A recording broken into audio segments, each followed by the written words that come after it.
For this video, I'd like to talk about the concept of the order of operations. So we have this expression here that we need to evaluate. And the question is, what should we do first? Which order should we evaluate this expression? And you may have seen this before, but kind of the easy way to remember it is most people remember Pemdas, which essentially stands for parentheses first. So P for parentheses, E for exponents, M for multiplication, D for division, and A and S for addition and subtraction. And the way that it's remembered is usually using these letters, P, E, M, D, A, and S. A lot of times people remember the saying, "Please excuse my dear Aunt Sally," though there are lots of other different ways to remember that. But the most common are "Please excuse my dear Aunt Sally," or people just remember PEMDAS.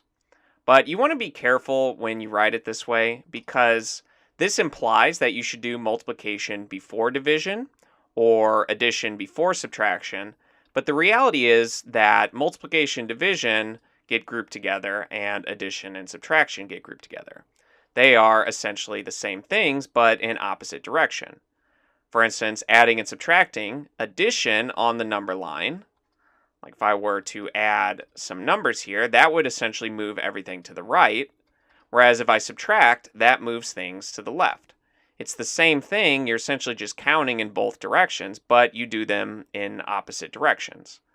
Whereas multiplication and division, again, they're the same thing, essentially just opposites.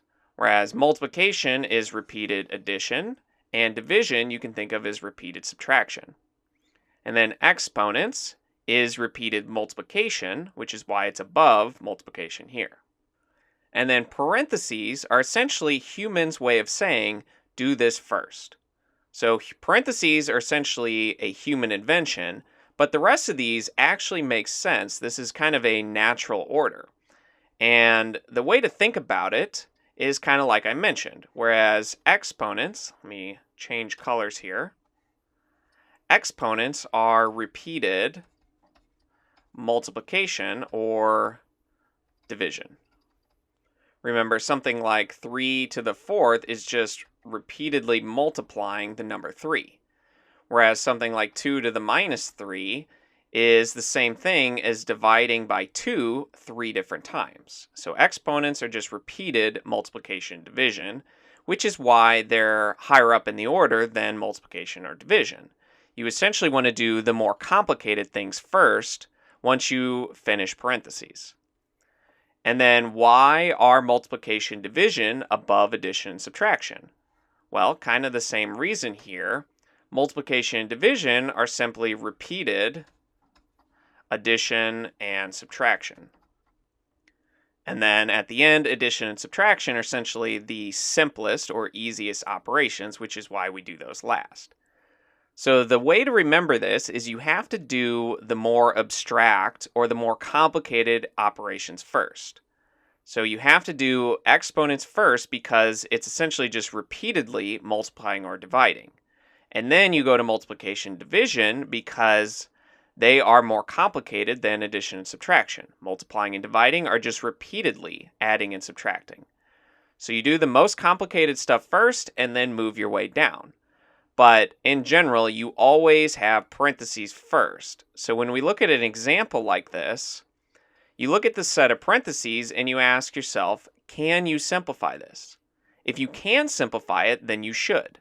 But in some cases, maybe you had 4 plus x squared in parentheses. This set of parentheses can't actually be simplified, so then you would just move to the next step, which is exponents. But for our particular example problem, we actually can add 4 and 1. So we can simplify the parentheses to 5. So we get 3 times 5 squared minus 5.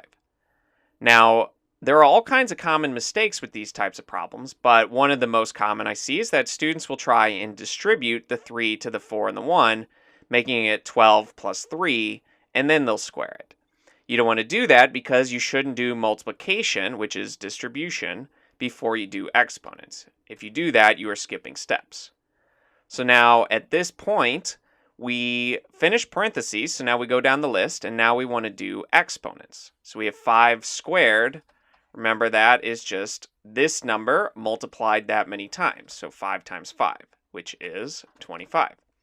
So we get 3 times 25, since this thing simplified to 25. And then we'll subtract 5. And now we want to do our multiplication next. So 3 times 25 is 75. And we'll just rewrite the minus 5. And then we didn't have any division or addition, so now we can go to subtraction. 75 minus 5 is 70.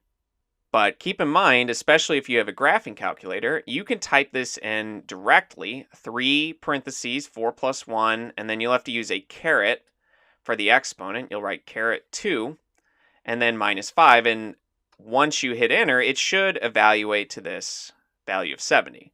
But you don't want to overly rely on the calculator. You want to be able to do this by hand. So make sure you can do it by hand, and then the calculator can be used to check your work.